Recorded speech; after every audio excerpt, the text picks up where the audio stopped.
اعوذ باللہ من الشیطان الرجیم بسم اللہ الرحمن الرحیم السلام علیکم ناظرین، آپ دیکھ رہے ہیں قائم ٹی وی کینیڈا اور میں بطول زہرا پیام قرآن لے کر حاضر ہوں۔ آج ایک نئی سورہ سے ہم ابتدا کریں گے اس پروگرام کی، اور چلیے چلتے ہیں اپنی مہمان کی طرف اور انہی سے پوچھتے ہیں کہ وہ ہمیں کون سی سورہ کا تفسیر اور ترجمہ سکھا رہی ہیں۔ السلام علیکم۔ وعلیکم السلام ورحمۃ اللہ۔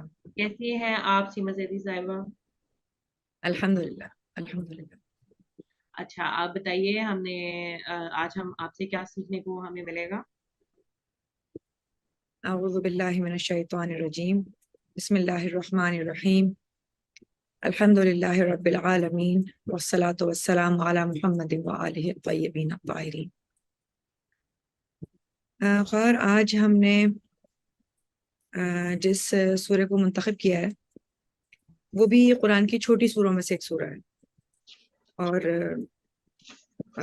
یہ سورہ بنیادی طور پر مکی سورہ ہے۔ کل ٹوٹل 6 آیات ہیں اس میں، اور اس کا لب و لہجہ خود اس بات کی گواہی دے رہا ہے کہ یہ سورہ مکہ میں نازل ہوا، اس لیے کہ کافروں سے خطاب ہے اس سورے میں۔ اور اچھا، ظاہر بات ہے کہ رسول اکرم صلی اللہ علیہ وآلہ وسلم کا جو معاملہ رہا ہے کافروں کے ساتھ وہ مکہ میں رہا ہے، صحیح۔ جس میں جو تبلیغ کے سلسلے میں یا واعظ و نصیحت کے سلسلے میں براہ راست کافروں سے مکے میں مخاطب ہوئے۔ اور یہ سورہ جب نازل ہوا تو اس وقت مسلمان بہت اقلیت میں تھے، اس لیے کہ مکہ کی زندگی میں رسول اکرم کے ساتھ دینے والوں کی تعداد بہت کم ہے، اور یہ اکثریت میں اس وقت بدلی ہے جب رسول اکرم ہجرت کر کے مدینہ چلے گئے اور پھر وہاں پر ایک ریاست کا قیام ہوا، اس لیے کہ مدینہ کے لوگوں نے مکمل طور پر اسلام کو قبول کر لیا تھا۔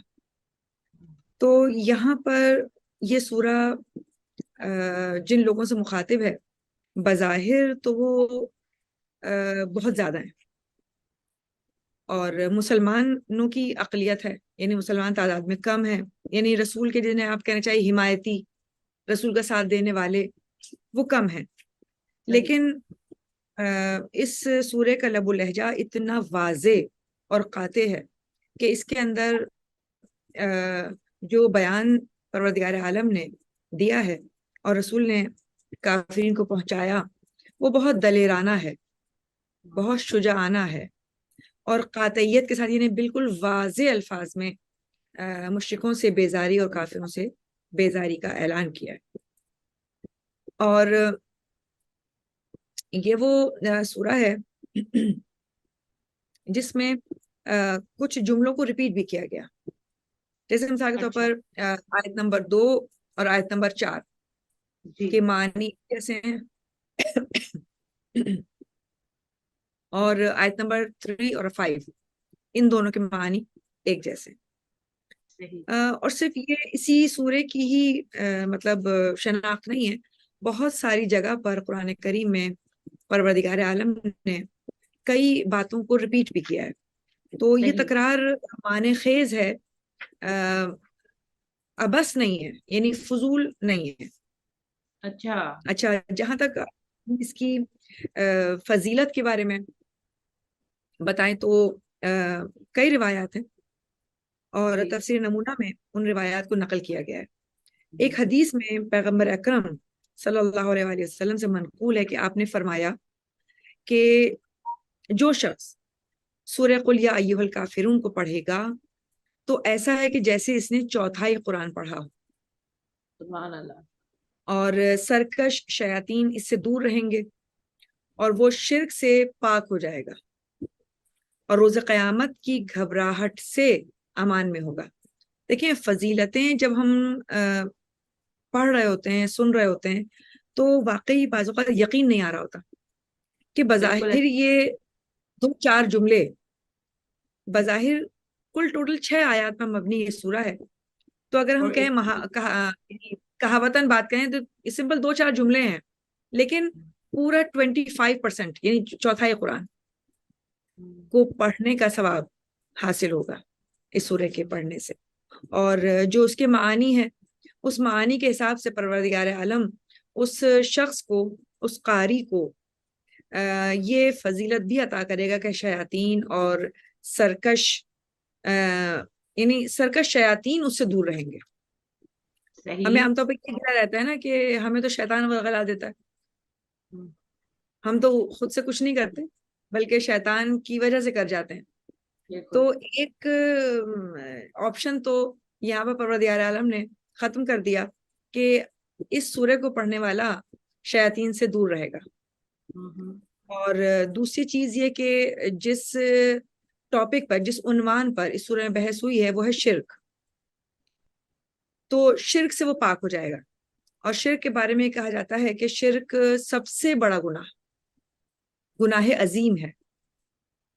یعنی اگر ہم تمام گناہوں کے بارے میں ڈسکس کریں کہ جتنے بھی گناہ دنیا میں پاسبل ہیں یہ انسان کر لیتا ہے، ان سب میں سب سے بھاری اور سب سے زیادہ جس کا عذاب ہوگا، یعنی بعض اوقات تو یہ کہا جاتا ہے کہ یہ معافی نہیں ہوگا، روز قیامت کی گھبراہٹ، یعنی روز قیامت وہ دن ہے کہ جس دن ہر شخص جو ہے نا وہ پریشان ہوگا۔ لیکن بالکل۔ اگر اس سورے کی تلاوت کرنے والا اور اس سورے کے معانی پر عمل کرنے والا اور اس سورے کے معانی کو اپنی زندگی میں مکمل طور پر سمجھ لینے والا اگر روز قیامت میں کھڑا ہوگا تو وہ امان میں ہوگا، اور اس کی گھبراہٹ اس کو محسوس نہیں ہوگی، یعنی اس کو کوئی گھبراہٹ نہیں ہوگی اس موقع پر۔ یہ اتنا بڑا ثواب ہے کہ واقعی اگر کچھ بھی نہ کہا جائے اور صرف یہ دے دیا جائے کہ روز قیامت ہم سکون سے رہیں اس وقت کہ جب ہر شخص پریشان ہے اپنے بارے میں، تو یہ بہت بڑی جو ہے وہ نعمت ہے۔ اور یہ بتائیے گا یہاں پر واقعی اس میں کہ ہمیں یہ یاد بھی ہوگی۔ انشاءاللہ، یعنی آپ اس بات میں تو بالکل بھی کوئی دو رائے ہی نہیں ہے کہ انسان دنیا میں جو کچھ بھی جس چیز سے بھی محبت کرتا ہے، جس چیز پہ بھی وہ عمل کرتا ہے، جس چیز کو بھی اپنے قریب رکھتا ہے اور جس چیز سے دور رکھتا ہے اپنے آپ کو، وہ تمام ایگزیکٹلی اسی حافظے کے ساتھ نہ صرف قبر میں، نہ صرف برزخ میں، بلکہ قیامت میں بھی اسی حافظے کے ساتھ رہے گا۔ یعنی ایسا نہیں ہے کہ انسان، مثال کے طور پر یہی بات کہی جاتی ہے کہ اگر دنیا میں مال دولت سے محبت رہی ہو اور زبان پر لا الہ الا اللہ ہو تو قبر میں بھی مال و دولت ہی سے محبت جو ہے وہ سامنے آئے گی۔ سمجھ گئی۔ تو پرائرٹی سیٹ کرنی چاہیے ہمیں کہ ہمیں ہماری پرائرٹیز کیا ہیں، اس بنا پر ہمارا معاوضہ ہوگا۔ اس میں ایسا نہیں ہوگا کہ ہم زندگی میں جس چیز کی محنت اور صحیح کرتے رہے، ہم دین پر عمل کرنے کی کوشش کرتے رہے، محنت کرتے رہے، اور بالکل قبر میں جا کر بالکل وہ چیز کہی جائے کہ نہیں ایسا تو کچھ ہے بھی نہیں، ایسا کچھ نہیں ہوگا، ایسا نہیں ہوگا۔ لیکن اسی طرح سے اگر ہم منافقت کرتے رہے کہ زبان پر تو ہم دین کا نام لیتے رہے اور زندگی میں دین کے کسی بھی کام پر عمل کرنے کے لیے تیار نہ ہوئے، تو پھر یہ زبانی دعویٰ زبان ہی تک محدود رہے گا، یہ ہمارے کردار کے اندر جذب نہیں ہوگا، ہمارے کردار میں لاگو نہیں ہوگا۔ اور جب کردار پر لاگو نہیں ہوگا تو قبر میں بھی مواخذہ اسی بات پر ہوگا کہ آپ نے وہ کس چیز کو اپنایا، جس چیز کو اپنا لیا وہ جو ہے وہ اس بنا پر کہی جائے گی۔ صحیح۔ ٹھیک ہے نا؟ تو اب یہاں پر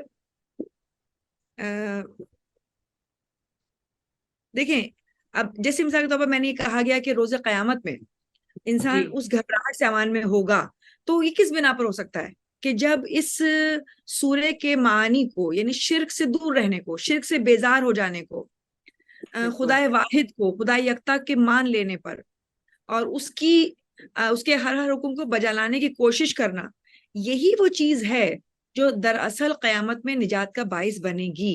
لہٰذا اگر کوئی شخص توحید کے اصل معانی کو، اصل روح کو اپنا لیا جس نے اپنی زندگی میں، اور جس نے شرک کو اپنے سے دور کر لیا، تو یہی وہ بہت چیز ہے، یہی وہ عقیدہ ہے، بہت یہی وہ بیس ہے، یہی وہ فاؤنڈیشن ہے کہ جس صحیح کی سے۔ بنا پر انسان جب قیامت میں کھڑا ہوگا تو مطمئن ہوگا۔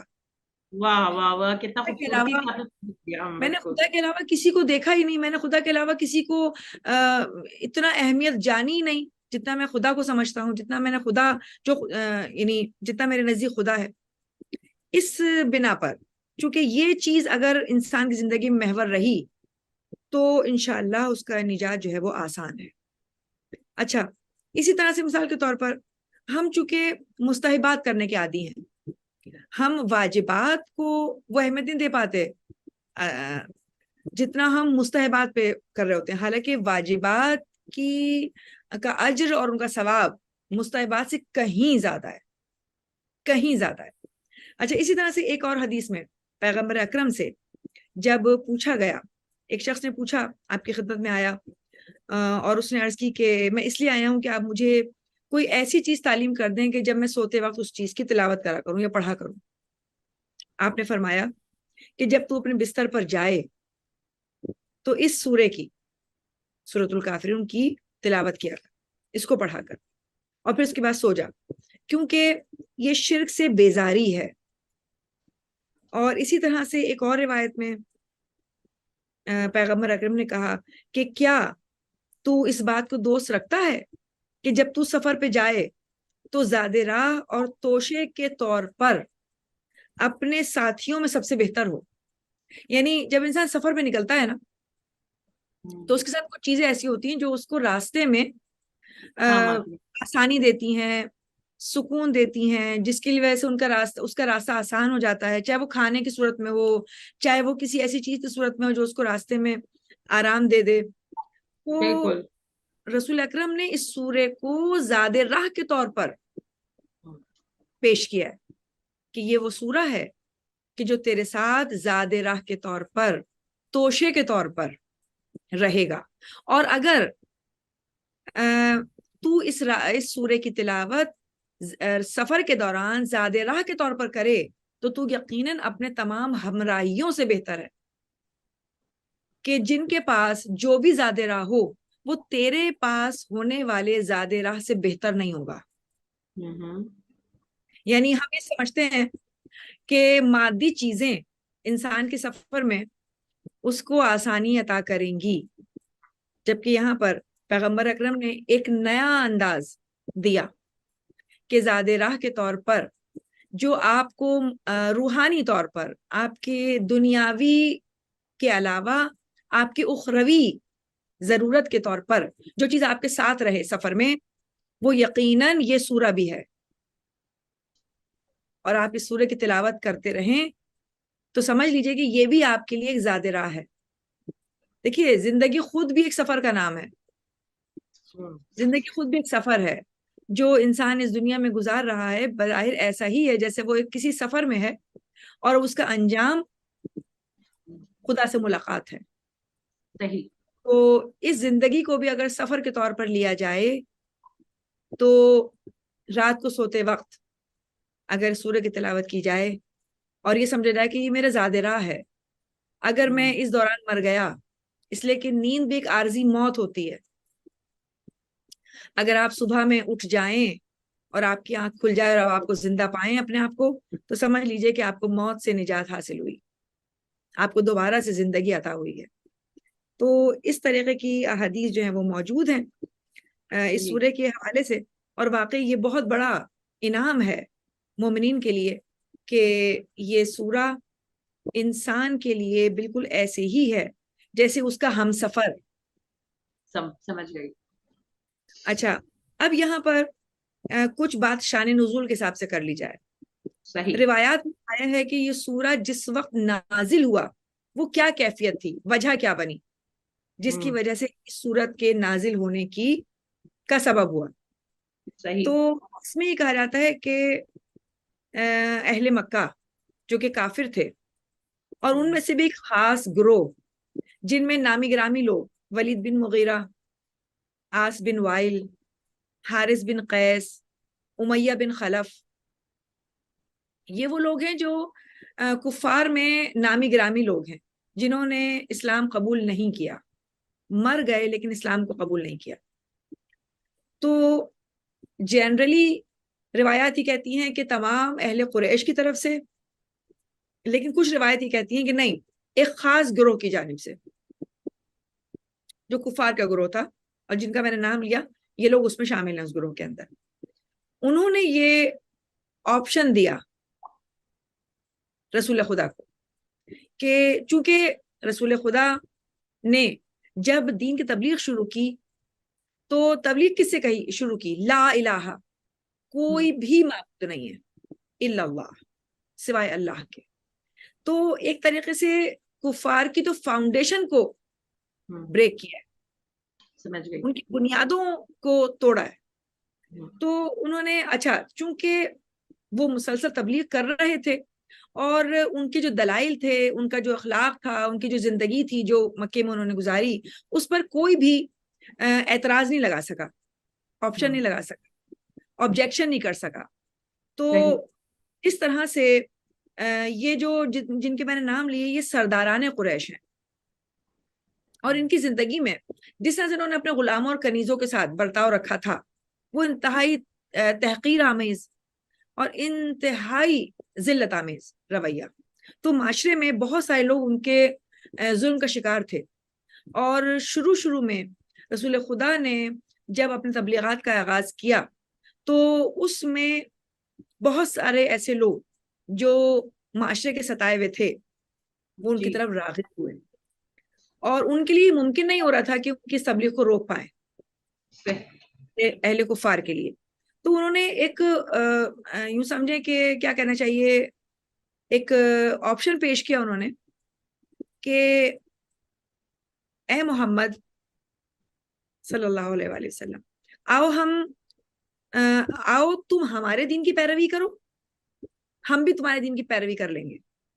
یعنی باقاعدہ اس طریقے کا ایک معاملہ کیا، کہہ لیں گے کہ ایسا کرتے ہیں کہ ہم آپس میں ایک دوسرے کے امتیازات میں ایک دوسرے کو شریک کر لیتے ہیں. یعنی ایک سال تم ہمارے خداؤں کی عبادت کرو، اگلے سال ہم تمہارے خدا کی عبادت کریں، پھر اس سے اگلے سال تم ہمارے خدا کی عبادت کرو، اور اس سے اگلے سال ہم تمہارے خدا کی عبادت کریں. اور اس دوران اگر کوئی ایسی بات ہوگی جو ہم سمجھتے ہیں کہ غلط ہے تو ہم تمہاری مان لیں گے، تم ہماری مان لینا. اللہ، یہ انہوں نے جو ہے وہ رائے پیش کی. صحیح.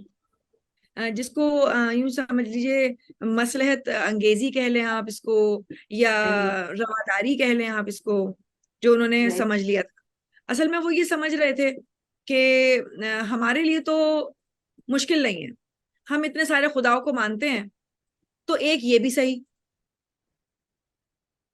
اور ہم اس کو پیشکش کرتے ہیں کہ جہاں تم اپنے خدا کو مان رہے ہو تو تھوڑا بہت ہمارے خدا کو بھی تسلیم کر لو. ٹھیک ہے، اپنے خدا کو نہ چھوڑو لیکن ہمارے خداؤں کو بھی ساتھ ساتھ تسلیم کر لو. اور اس طرح سے کچھ حصہ ہم تمہارے دین سے لے لیں گے اپنی زندگی میں، اور کچھ حصہ تم اپنی زندگی میں ہمارے دین سے لے لینا جو تمہیں پسند آئے. تو اس پر پیغمبر اکرم نے یہ فرمایا کہ میں اس بات سے خدا کی پناہ مانگتا ہوں کہ کسی بھی چیز کو اس کا شریک قرار دوں. تو انہوں نے کہا کہ کم از کم تم ہمارے خداؤں کو چھو ہی لو اور ان سے کچھ تبرکات حاصل کر لو. یعنی چونکہ ان کی زندگی میں انہوں نے جو ایک روایت ڈالی تھی وہ یہ تھی کہ لوگ جب بتوں کے پاس آتے تھے تو نذرانے چڑھاتے تھے، اور تبرک کے طور پر کچھ چیزیں ان جانے والوں کو دے دیا جاتی تھی تبرک کے طور پر کہ یہ تمہارے لیے جو ہے تبرک ہے اور تم اس کو کھاؤ پیو اور یا استعمال کرو تو یہ تمہاری زندگی میں برکت دے گا. تو انہوں نے یہ کہا کہ ٹھیک ہے چلو، لیکن کم از کم تم کبھی کبھی آ ہی جایا کرو ہمارے خداؤں کے پاس، اور کچھ تبرک بھی حاصل کر لیا کرو. تو اگر تم تھوڑا بہت بھی ہمارے ساتھ رواداری دکھاؤ گے تو ہم تمہاری بات مان لیں گے اور تمہارے خدا کی بھی پرستش کر لیں گے. اس پر پیغمبر اکرم نے فرمایا کہ میں تو اپنے پروردگار کے حکم کا منتظر ہوں. جب رسول خدا نے یہ بات کہی تو پھر اس موقع پر یہ سورہ نازل ہوئی. اور رسول اکرم صلی اللہ علیہ وآلہ وسلم مسجد الحرام میں تشریف لائے یعنی خانہ کعبہ کے پاس تشریف لائے. وہاں صحیح پر سب صحیح. سے قریش کے سردار موجود تھے اور آپ نے بالکل ان کے یہ کہتے ہیں نا سروں پہ کھڑے ہو کر بالکل ان کے سامنے دلیرانہ طور پر شجاعانہ طور پر یہ سورہ شروع سے لے کے آخر تک پڑھا. اور جب انہوں نے اس سورہ کے پیام کو سن لیا اہل کفار نے تو پھر وہ مایوس ہو گئے کہ نہیں یہ اب ہماری پیشکش کو قبول نہیں کر سکتا. صحیح.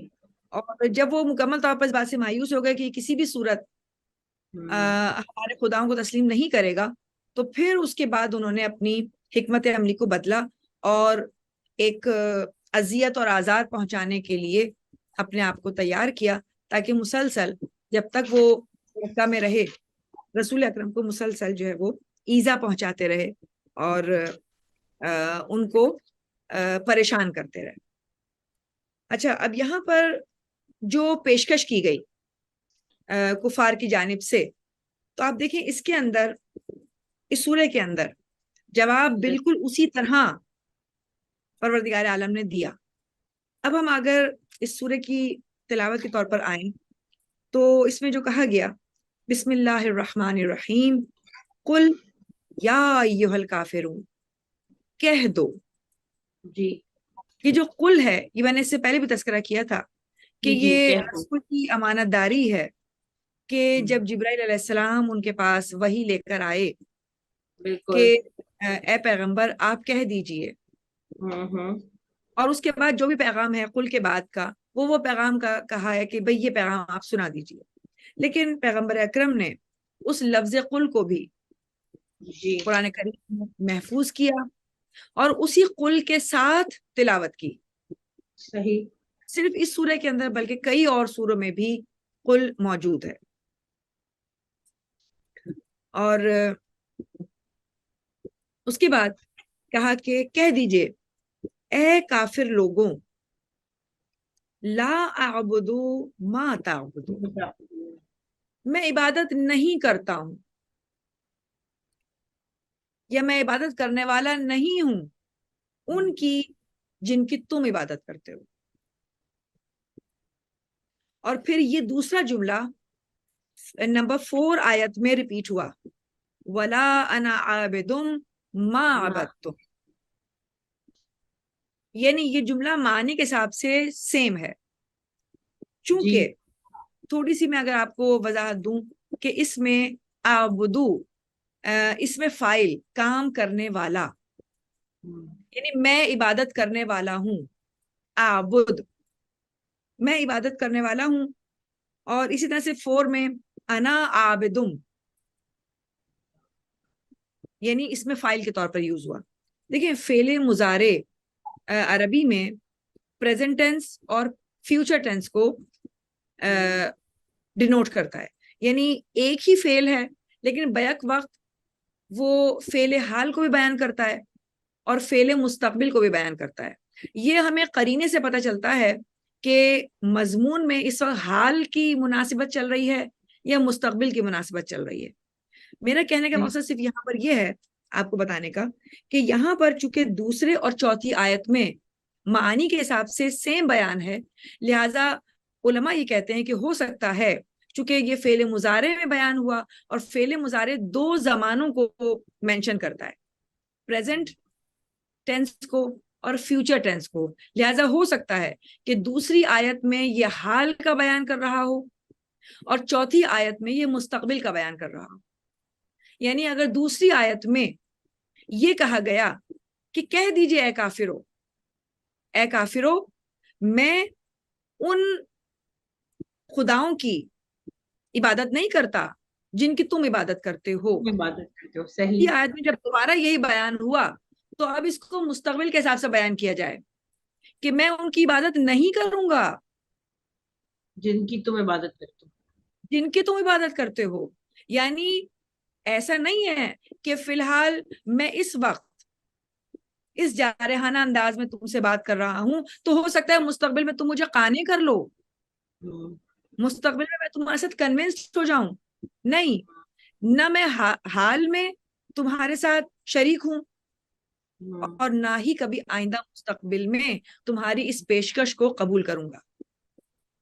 میں تمہیں واضح طور پر یہ بیان کر رہا ہوں کہ میں ان بتوں کی عبادت نہیں کرتا جن کی تم پرستش کرتے ہو، اور نہ ہی میں کبھی ان خداؤں کی عبادت کروں گا جن کی تم پرستش کرتے ہو۔